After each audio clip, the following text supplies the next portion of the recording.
आओ सुनाओ किस्से कहानियाँ। महात्मा बुद्ध एक गांव में ठहरे हुए थे। वे प्रतिदिन शाम को वहां पर सत्संग किया करते थे। भक्तों की भीड़ होती थी क्योंकि उनके प्रवचनों से जीवन को सही दिशा का बोध प्राप्त होता था। बुद्ध की वाणी में गजब का जादू था। उनके शब्द श्रोता के दिल में उतर जाते थे। एक युवक प्रतिदिन बुद्ध का प्रवचन सुनने आता था। एक दिन जब प्रवचन समाप्त हो गए तो वो बुद्ध के पास गया और बोला, महाराज, मैं काफ़ी दिनों से आपके प्रवचन सुन रहा हूँ, किंतु यहाँ से जाने के बाद मैं अपने ग्रस्त जीवन में वैसा सदाचरण नहीं कर पाता जैसा यहाँ से सुन के जाता हूँ।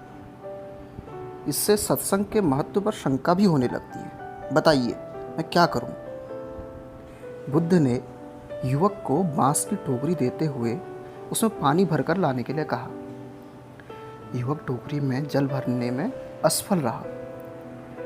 बुद्ध ने यह कार्य निरंतर जारी करने के लिए कहा और प्रतिदिन टोकरी में जल भरने का युवक प्रयास करने लगा, किंतु कभी भी सफल नहीं हो पाता था।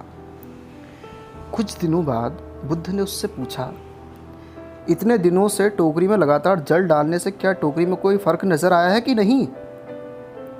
युवक बोला, महाराज, एक फर्क तो जरूर नजर आया है।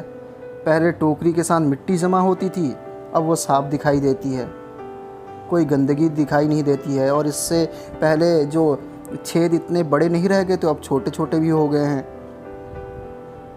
तब बुद्ध ने उसे समझाया, यदि इसी तरह उसे पानी में निरंतर डालते रहोगे तो कुछ दिनों में ये छेद फूलकर बंद हो जाएंगे और टोकरी में पानी भर पाओगे। इसी प्रकार जो निरंतर सत्संग करते हैं उनका मन एक दिन अवश्य निर्मल हो जाता है।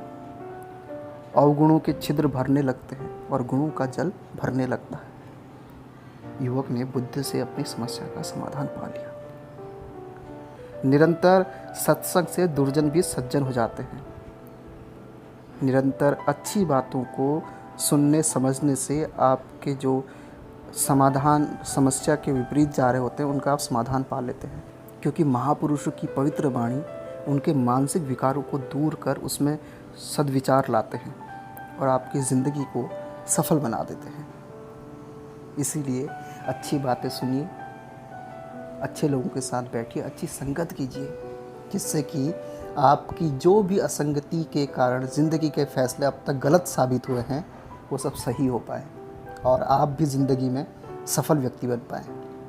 क्या आपने कोई ऐसा किस्सा या कहानी या उपदेश सुना है जिससे आपकी ज़िंदगी बदल गई हो? कमेंट्स करके ज़रूर बताएं। चैनल पर नहीं तो चैनल को सब्सक्राइब करना बिल्कुल ना भूलें।